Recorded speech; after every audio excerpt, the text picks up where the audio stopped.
Иницијативата за стопирање на референдумот, Уставниот суд требаше веднаш да ја отфрли како ненадлежен да ја разгледува, вели поранешниот прв човек на судот Бранко Наумовски во телефонска изјава за 1 ТВ.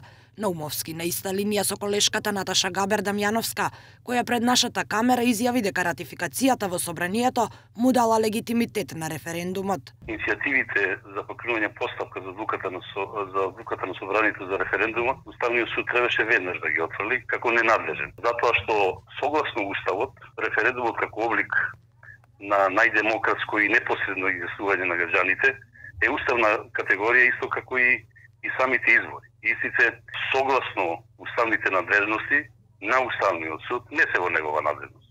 Утре иницијативата ќе се најде пред уставните судии на јавно разгледување, пошто ќе следи тајно гласање. Во 9-члениот состав од јануари годинава има двајца нови судии, Осман Кадрију и Дарко Костадиновски.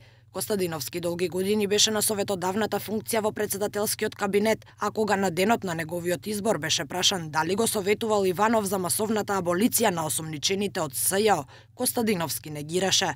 Според очекувањата, судијата известител Елена Гошева утре ќе предложи да се отвори постапка за оценка на референдумот со времена мерка за стопирање на сите активности.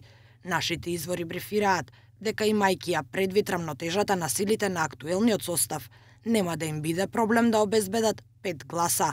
Сепак, поранешниот прв човек на Уставниот суд се надева дека ќе преовлада разумот наместо партиските интереси. Се надевам дека ќе донесат правилна одлука, иако не сум многу сигурен со оглед дека во судот, тоа сум го кажал повеќе пати, преовладува множество судии кои не размислуваат многу со своја, ајде така да речем, народски глава, но се надевам дека овој пат ќе надвладее разумот, совеста и стручноста и нема да се стават над волјата на народот и да ја подкопаат демократијата и темелите на оваа држава.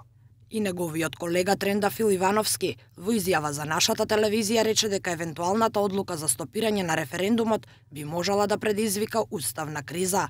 Иницијативи за стопирање поднесоа Левица и Светски македонски конгрес.